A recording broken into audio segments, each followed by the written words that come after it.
Ay, nakakaloka tong difficult chick na ito. Ay, kailangan mo na humingi ng malalim. Ito po si Alan Ignacio, the diva that you love. Kasama ko ang kumaring Ultra Maldita. Hi, this is Alex Brosas.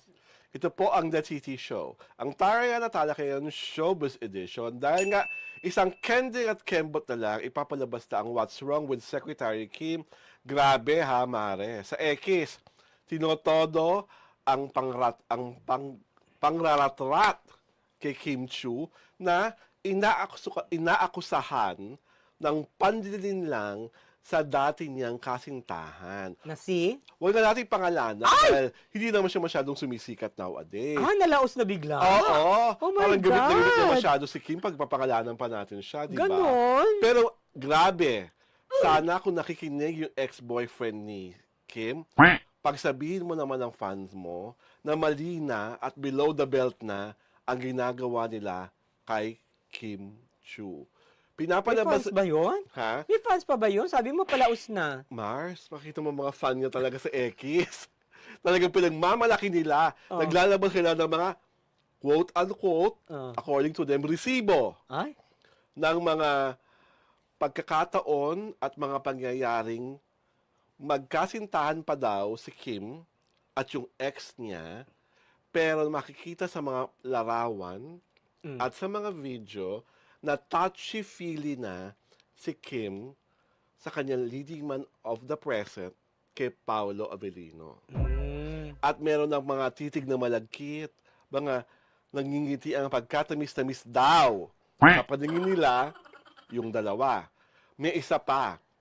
Merong lumabas rin sa X na video na ang nagpalabas rin yung mga anti-Kim, kung saan makikita rumarampas si Kim na naka-fashion-fashion, para yung sa unang-una niyang show sa View. Oo. Yung with J.K. Hersito. Oo, with J.K. Hersito. I was there. Tapos, sa likod, at hindi to edited kitang-kita mo talaga kasi gumanon yung camera na may hawak-hawak. Sa likod gumanon, Paolo Avellino was there, watching the whole happening.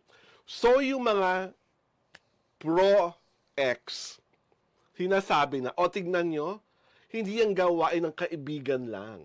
Hindi yan gawain ng kapartner lang. Bakit andyan na siya, nagbabantay, nakatanghod, pinapanood ang mga kaganapan? So, para sa kanila, ebidensya to ng panlilinlang di umano ni Kim sa kanyang dating kasintahan. Naloloka ako? Ang galing-galing mo lang mag-creative writer. Mars, ano masasabi mo? Ay, nako.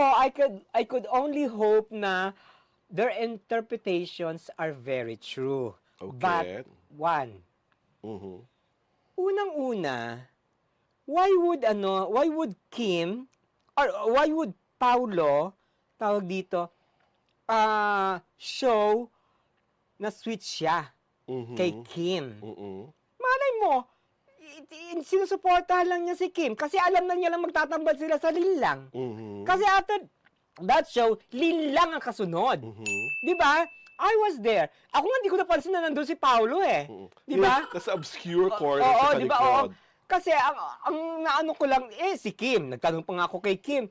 Pangalawa, Yung touchy-feely at yung mga tingin ng malagkit sa Milan. why only now? Mhm. Dapat nung pa nila inisyu yan. Nung pa nila nilabas. Nung pa nila nilabas, di ba? Oo. Ngayon walang-wala na, sa kanyo ilalabas, tunay Saka tahiro kayo. Saka parang halatang Diba? halata na Oo, di ba? Number 3.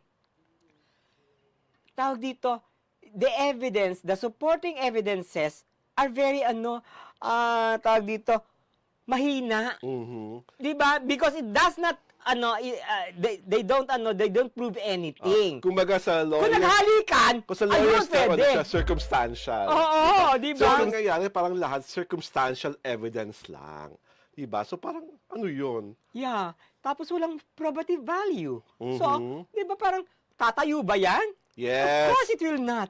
Di ba? Oo. Saka I don't understand, totoo rin yung point mo, Mare, na parang, bakit nga ngayon lang?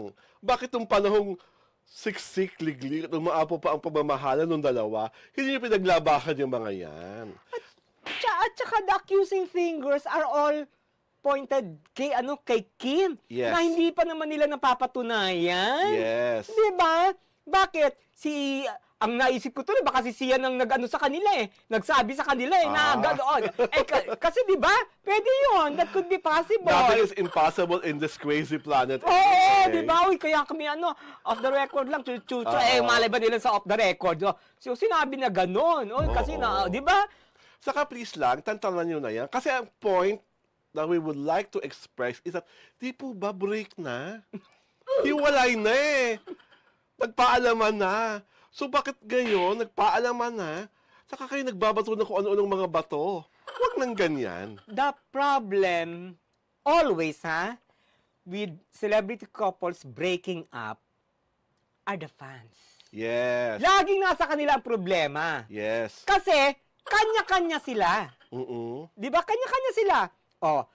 Ay, pagdating sa babae, nako, ano yun, ng babae yan eh. Kaya ako iniwala yan. Doon sa, sabi naman, ay ako hindi, ikaw naman yung nauna eh. Di ba lagi may ganon? Anong tawag dito? Very divisive ang mga fans. Oo. Di ba? Talagang paglalaruan nila, it all depends kung sino ina-idolize nila. Yes. Ganun lang yun. At saka karindi na rin kasi, parang grabe yung accusatory fingers nyo.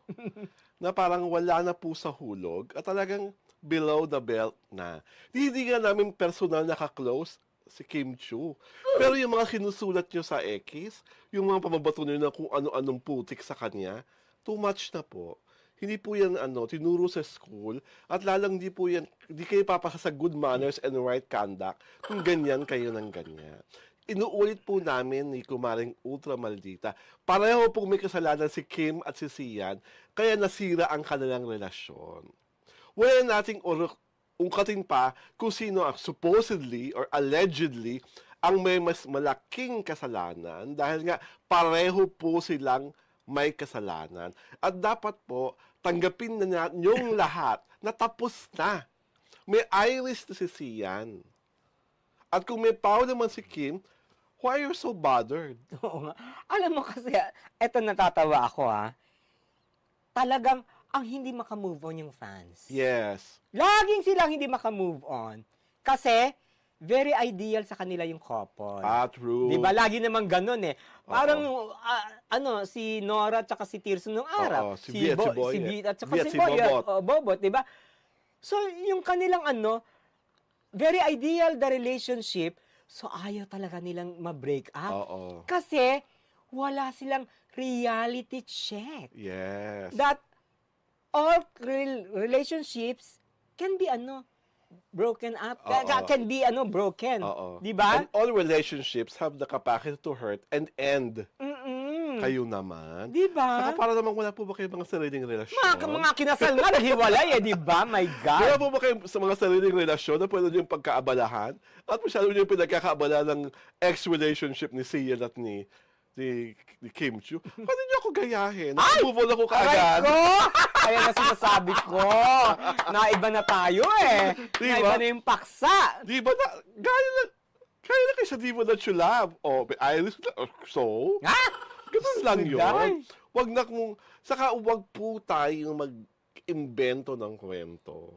Lalo na kung alam yung nakakasakit ng damdamin. The intention is always evident. Yes. Di ba? Kasi mga fans ni ni Sian. Yes. So, very evident na ang na is to ruin Kim Chiu. Yes. Di ba? Yun ang dun eh. The manner by which the accusation is hurled against Kim speak loudly how fans of Sian hated Kim. Yes. Ganun lang yun. Di ba? Diba? Saka parang, kesa po puot at suklam kayo, can you not just remember the happy memories that they had? Diba? Na total, happy na naman sila, respectively, in their careers and the people they are with. So, let's leave it at that.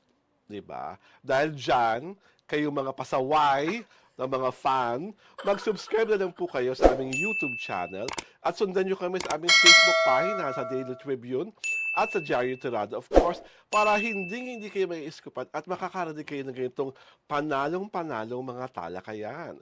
Ito po si Alwin Ignacio, the review that you love. Kasama ko ang aking kumaring Unsang Maldita. Hi, this is Alex Brosas. This is the TT Show, ang Tarya na Talakayan Showbiz Edition.